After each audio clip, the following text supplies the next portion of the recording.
Alhamdulillah, Alhamdulillah ala jami'i ta'illah alladhi radda al-insan bilisani yatarajjamu bihi amma hawa qalbuhu wa aqalah wa yakshifu anhu sitrahu alladhi asdalah wa atlaka bil hakim maqbulah wa awjaba ala ibadil hajja wal umrata was salah wassalatu wassalamu ala hamilil millah sayyidina Muhammad ibn Abdillah wa ala alihi wa sahbihi wa man walah wa la hawla wa la quwwata illa billah. Asyhadu an la ilaha illallah wahdahu la syarika lah wa asyhadu anna sayyidina Muhammadan abduhu wa rasuluh wa safiyuhu wa khaliluh. Allahumma salli ala sayyidina Muhammad wa ala alihi wa sahbihi wa sallim, amma ba'du. Ya ma'asyiral muslimin rahimakumullah, usikum wa nafsi bi taqwallah, ittaqullaha haqqa tuqatih wa la tamutunna illa wa antum muslimun. Hadirin sidang Jumat rahimakumullah, sekali lagi saya wasiatkan khususnya bagi diri saya sendiri dan kaum muslimin sekalian agar selalu meningkatkan ketakwaannya kepada Allah Subhanahu wa taala dengan sebenar-benarnya takwa di mana saja kita berada.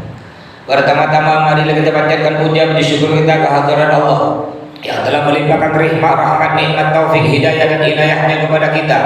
Juga tidak kalah pentingnya Allah telah memberikan umur yang panjang hingga alhamdulillah sampai pada hari Jumat ini kita masih bisa hidup di Pontianak ini dalam keadaan Islam dan iman. Semoga Allah selalu memanjangkan umur kita semua untuk digunakan beribadah kepadanya. Amin ya rabbal alamin. Salawat serta salam kita haturkan kepada junjungan kita Nabi Muhammad sallallahu alaihi wasallam. Hadirin sidang Jumat rahimakumullah. Pada hari ini masih banyak masjid, surau, musola, bahkan lapangan, bahkan pasar-pasar merayakan Maulid Nabi Muhammad sallallahu alaihi wasallam. Kita sering mungkin hadir atau dengar Maulid Nabi, Maulid Nabi. Apa tuh Maulid Nabi? Maulid itu bahasa Arab. Maulid artinya ulang tahun. Jadi ulang tahun Nabi bahasa Arabnya Maulid. Kalau selain Nabi bahasa Arabnya milad. Milad kota Pontianak yang ke-251. Milad Masjid Istiqamah. Milad anak saya yang kelima. Tapi kalau khusus Nabi Muhammad disebut Maulid. Jadi Maulid Nabi artinya ulang tahun Nabi. Ulang tahun anak kita jak kita rayakan. Ulang tahun anak kita tak cukup 1 juta. Untuk balonnya, untuk kue ulang tahun tak cukup 1 juta. Paling sedikit ulang tahun anak kita 5 juta habis. Ulang tahun negara kita 17 Agustus kita rayakan. Bayangkan ulang tahun negara kita, ulang tahun anak kita rayakan. Masa ulang tahun Nabi Muhammad SAW tidak kita rayakan? Mulia mana anak kita? Mulia mana diri kita? Mulia mana negara kita dibandingkan Nabi Muhammad SAW yang lebih pantas untuk kita rayakan maulidnya, ulang tahun beliau? Jangan kita pedulikan, jangan kita dengarkan kalau ada orang mengatakan, ini udah mulai banyak di Pontianak. Orang mengatakan orang yang merayakan maulid Nabi hukumnya bid'ah. Karena maulid Nabi tak ada zaman Nabi. Jadi yang merayakan maulid masuk neraka. Yang baca serakal masuk neraka. Yang mengadakan roboh-roboh masuk neraka. Kenapa? Karena maulid Nabi tidak pernah dilakukan oleh Nabi Muhammad sallallahu alaihi wasallam. Saudara, tidak semua yang tidak ada zaman Nabi kita katakan bid'ah haram masuk neraka. Maulid Nabi haram dari mana? Acara maulid Nabi ada baca Al-Quran biasa kan? Ada qari baca Al-Quran. Apakah baca Al-Quran haram? Acara maulid Nabi nanti baca serakal, ya Nabi salam alaika. Apakah baca sholawat haram? Acara maulid Nabi biasanya ada ceramah agama. Apakah menuntut ilmu agama haram? Terus acara maulid Nabi nanti biasanya ada orang beri makan. Apakah bersedekah haram? Haram dari mana? Apakah di Pontianak nih orang Pontianak? Datuk-datuk kita dari dulu mau maulid. Ngapa pula datang yang budak-budak muda-muda baru-baru mengatakan maulid haram? Jadi tidak semua yang tak ada zaman Nabi kita katakan haram masuk neraka. Kalau semua yang kita katakan yang tak ada zaman Nabi kita katakan bid'ah haram masuk neraka, belonggok. Kata orang Pontianak belonggok. Contoh Al-Quran. Al-Quran tak ada di zaman Nabi, Pak. Tak ada. Suatu hari sahabat menghadap Nabi Muhammad, Nabi, kami izin Nabi, membukukan Al-Quran karena takut nanti Al-Quran hilang. Kata Nabi, tak boleh. Tak ada yang boleh membukukan Al-Quran. Kenapa Nabi melarang? Karena pada waktu itu para sahabat Nabi, Al-Quran sudah ada di dada mereka, hafal di luar kepala. Jadi di zaman Nabi tidak ada Al-Quran, Pak. Berupa buku yang ada di masjid, tidak ada. Baru ketika Nabi Muhammad meninggal dunia, di zaman Sayyidina Utsman, Al-Quran dibukukan. Apakah kita katakan Al-Quran itu bid'ah karena tidak ada di zaman Nabi? Ini contohnya saya khutbah pakai bahasa Indonesia. Nabi Muhammad tidak pernah khutbah pakai bahasa Indonesia, Pak. Nabi Muhammad khutbah pakai bahasa Arab. Apakah kita katakan bid'ah juga? Haram. Terus saya khutbah ceramah pakai mikrofon. Zaman Nabi tidak ada mic, haram. Jadi tidak semua yang ada di zaman Nabi kita katakan bid'ah, haram, masuk neraka. Selama tidak bertentangan dengan agama Islam, boleh-boleh saja. Kecuali acara maulid Nabi-nya, Pak, ngundang artis joget-joget di masjid, itu jelas haram. Acara maulid Nabi bagi-bagi minuman keras, atau acara maulid Nabi pesta narkoba, itu jelas haram. Juga ada lagi di Pontianak ini udah marah, ada aliran. Saya udah dapat berita namanya aliran Ma'rifat atau aliran tasawuf.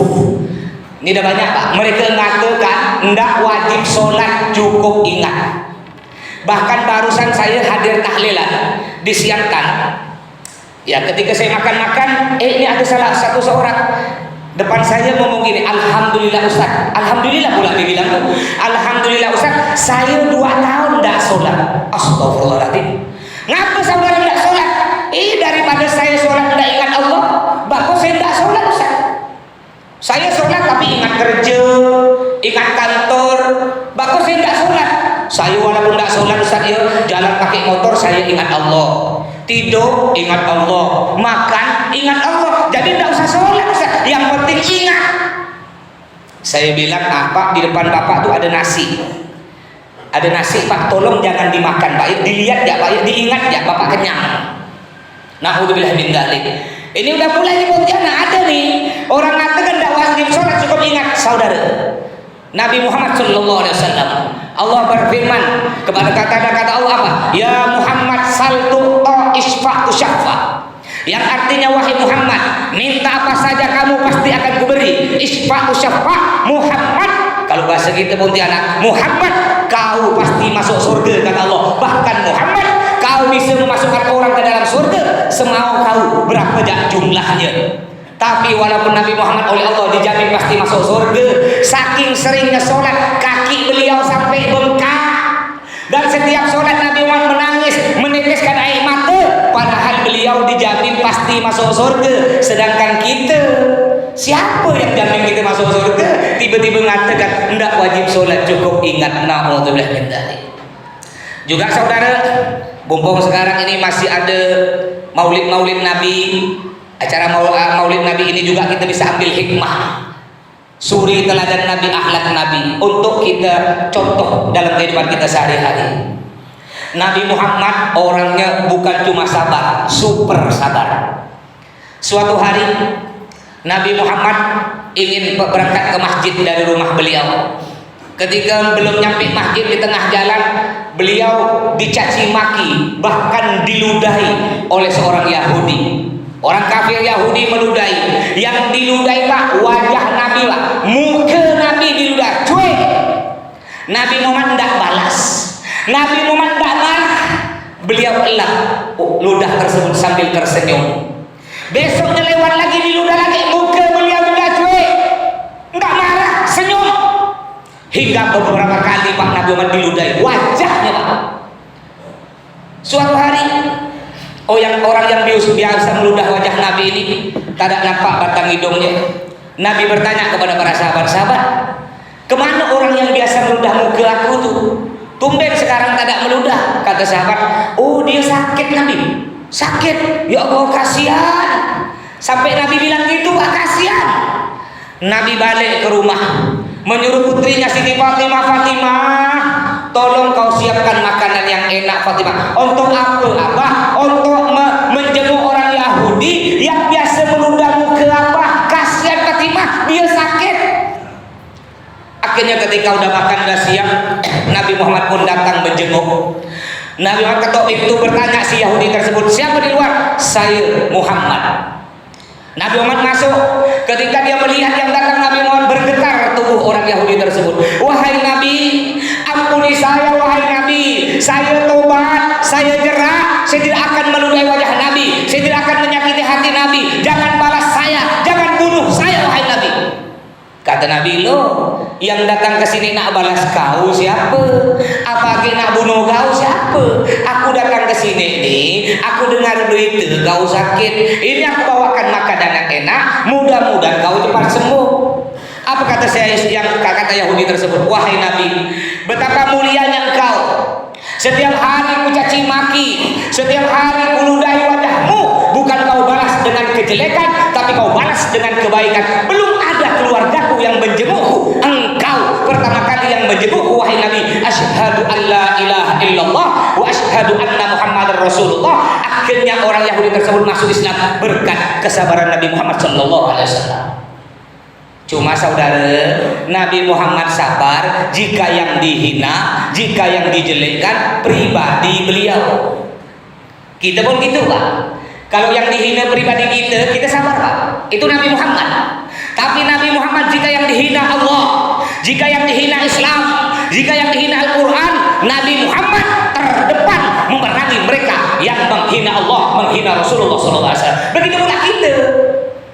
Kita kalau yang dihina Allah, yang dihina Rasulullah, cukup matrai 5.000. Baik dah. Tapi kalau yang dihina kita, dihina orang tua kita, tak terima. Contoh Nabi Muhammad SAW. Juga saudara, Nabi Muhammad ini hidup dalam keadaan miskin. Bukan Nabi Muhammad orang miskin, tidak. Nabi Muhammad orang terkaya sepanjang sejarah. Hanya saja beliau memilih hidup miskin untuk contoh bagi kita semua. Orang Nabi Muhammad orang paling kaya di dunia ini, tak ada benar. Suatu hari oleh Allah ditawarkan, wahai Muhammad, jika kamu mau gunung Uhud ku jadikan emas, ambil kamu. Gunung Uhud ini Pak ada di Madinah. Besarnya hampir sama dengan gunung di Peneraman. Mertua saya di Peneraman. Kita nak menuju Nusapati itu kan, lepas Nusapati ada gunung Peneraman tuh. Gunung Uhud itu besar kurang lebih gunung Peneraman. Oleh Allah ditawarkan, wahai Muhammad, jika kamu mau gunung Uhud ku jadikan emas, ambil kamu. Kalau kita ditawarkan pasti mau. Nabi Muhammad tak mau, enggak mau. Gunung Uhud ditawarkan jadi emas, beliau tak mau. Malah beliau mengangkat tangan berdoa. Apa doa Nabi? Allahumma ja'alni miskinan wa abidni miskinan wa hsurni fi zumratil masakin. Yang artinya ya Allah, jadikan aku orang miskin. Itu doa Nabi Pak. Tiap hari Nabi berdoa, jadikan aku orang miskin. Kita tidak mungkin mau doa gitu. Kita pasti doa kita yang bagus-bagus. Ya Allah, jadikan saya orang paling kaya sepontianak. Bagus itu doa bagus. Tapi ingat, kalau sudah kaya jangan lupa masjid, surau dan musola. Kalau sudah kaya jangan lupa anak yatim, fakir miskin dan janda-janda tua. Mohon maaf, banyak orang sekarang nih Pak, tambah kaya bukan tambah dermawan. Banyak orang sekarang ini tambah kaya tambah masin. Di Pontianak kalau nak cari orang kaya duit banyak belunggu. Yang paling payah ini cari orang yang kaya hati, yang dermawan untuk nyumbang masjid. Ini yang payah. Wa amitni miskinan, kata Nabi, doa Nabi yang kedua. Ya Allah, matikan aku dalam keadaan miskin. Nabi berdoa Pak, matikan aku dalam keadaan miskin. Nabi Muhammad ketika meninggal dunia hendak menyisakan tanah, hendak menyisakan duit, hendak menyisakan harta. Di dalam kubur Nabi Muhammad tenang. Kenapa tenang? Karena putra putri Nabi hendak ada ribut, hendak ada rebut gara-gara warisan. Sedangkan kita Pak tambah kaya, kalau tidak digunakan harta kita di jalan Allah, tidak nyumbang masjid, tambah kaya, kita mati masuk dalam kubur tambah susah Pak. Anak-anak kita berebut warisan Pak, yang direbut tanah 1 kampling, dek beradik 12 orang. Kata si abang, dek 7 turunan kau bukan adik aku lagi. Kata si adik tujuh turunan kau bukan abang aku age, naudzubillah min dzalik. Mungkin yang sekarang ada membusuk tak baik dengan adik beradik, tak baik dengan keluarga, hati-hati. Apa kata Nabi Muhammad?